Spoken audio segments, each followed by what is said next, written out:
Anak-anakku sekalian, video ini merupakan bagian kedua dari pembahasan kelas kata pada materi fitur kebahasaan teks laporan hasil observasi. Diharapkan melalui video ini, murid dapat menguasai materi tentang adjektiva, adverbia, dan pronomina. Kelas kata berikutnya adalah adjektiva. Apa itu adjektiva?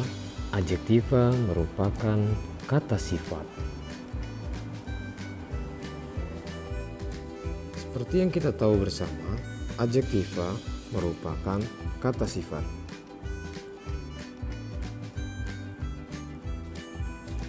Kata ini dapat dipakai untuk menyatakan sifat atau keadaan.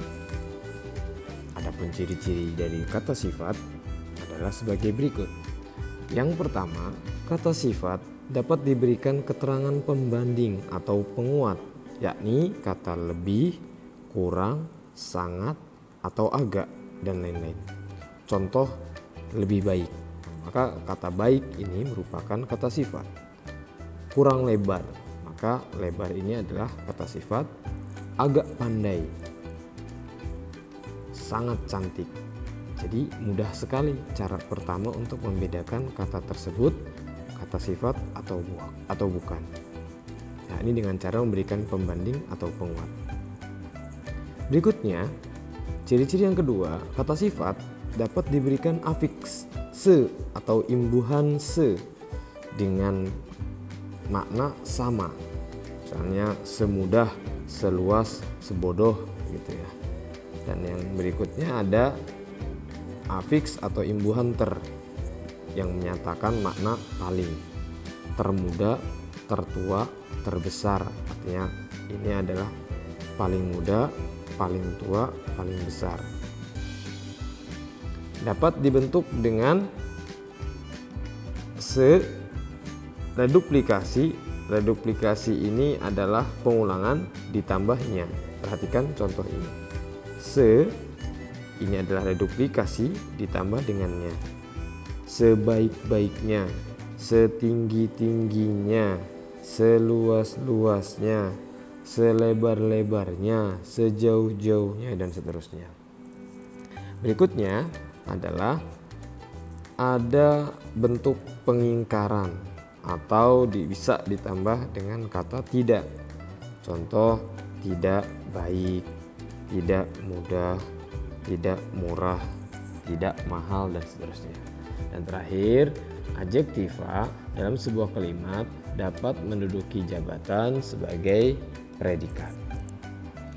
Contoh, gedung itu merupakan subjek, tinggi merupakan predikat. Gadis itu merupakan subjek, cantik merupakan predikat. Berikutnya adalah adverbia. Apa itu adverbia? Adverbia adalah kata penunjuk keterangan. Kata ini berfungsi memberikan keterangan pada verba, adjektiva, bahkan dia bisa hadir dalam sebuah kalimat. Sehingga dengan kata lain, adverbia tidak dapat berdiri sendiri. Kehadirannya menyertai kehadiran verba atau adjektiva atau dalam sebuah kalimat. Yang pertama, contoh dari adverbia yang hadir pada sebuah kata. Pertama ada contoh kata tidur saja. Dan ini terdiri atas kata tidur dan saja. Tidur merupakan verba dan saja ini menjadi keterangan dari kata tidur.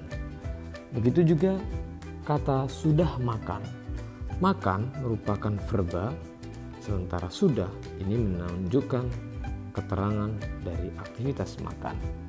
Lalu ada contoh-contoh lain seperti belum mengerjakan, lebih baik, terlalu besar, hanya menggoda, agak malas, agak mahal, sangat pintar, tinggi sekali. Nah, itu adalah bentuk-bentuk contoh kehadiran adverbia pada kata. Seperti lebih baik, ini contoh dari kata sifat yang diikuti oleh keterangan. Jadi lebih ini merupakan keterangan, sementara baik merupakan sifat. Lalu ada juga adverbia yang hadir pada konteks kalimat. Nah, adverbia yang hadir pada konteks kalimat ada yang menandakan kehadiran keterangan waktu,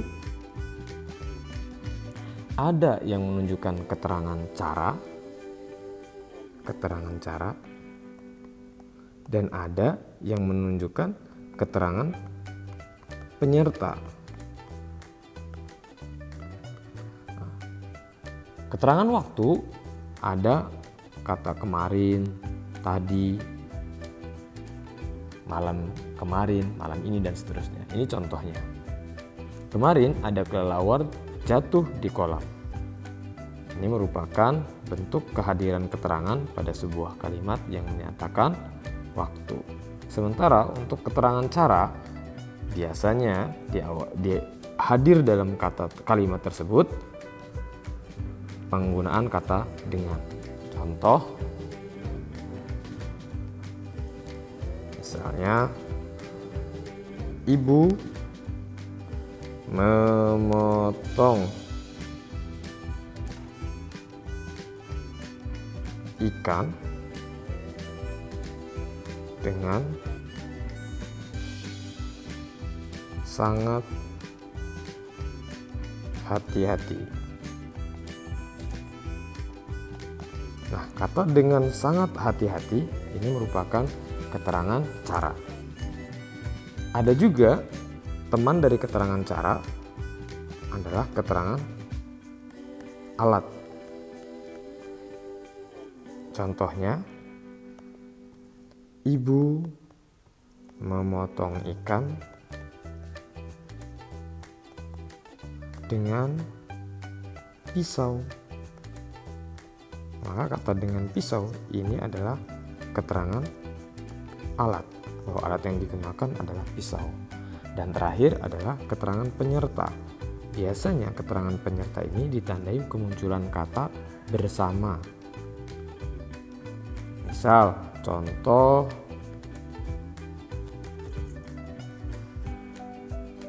aku pergi ke sekolah bersama teman. Bisa juga kata bersama ini diganti dengan kata dengan. Aku pergi ke sekolah dengan teman. Kelas kata berikutnya adalah preposisional. Apa itu preposisional? Preposisional merupakan kata depan. Berikutnya kita akan membahas tentang preposisi. Apa itu preposisi?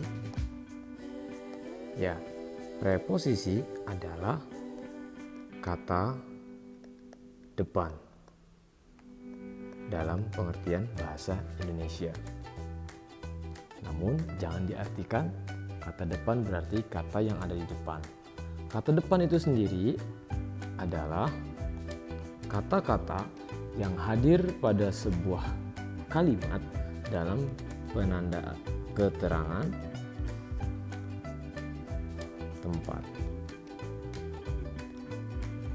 tujuan, asal, dan keterangan pelaku.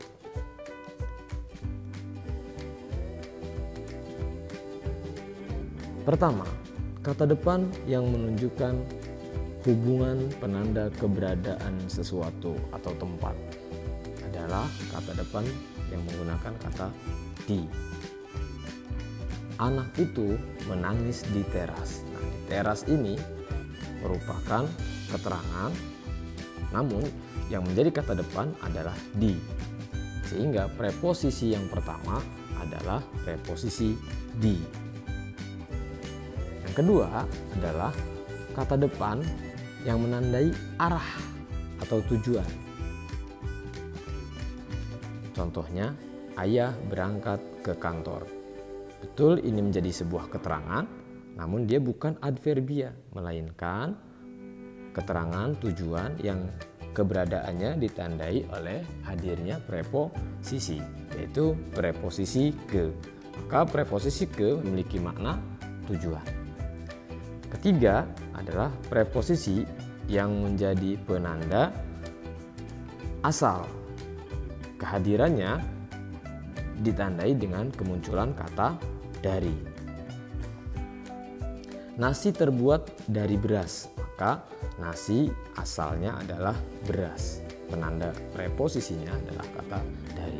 Paman pulang dari kantor, maka asal paman ini sebelum ke rumah adalah dari kantor. Dan yang ketiga adalah, yang keempat adalah preposisi atau kata depan yang menyatakan pelaku, ditandai oleh kemunculan kata oleh. Kerja bakti dilakukan oleh seluruh warga. Oleh ini kata depan penanda pelaku. Seluruh warga merupakan pelaku. Biasanya muncul dalam kalimat pasif.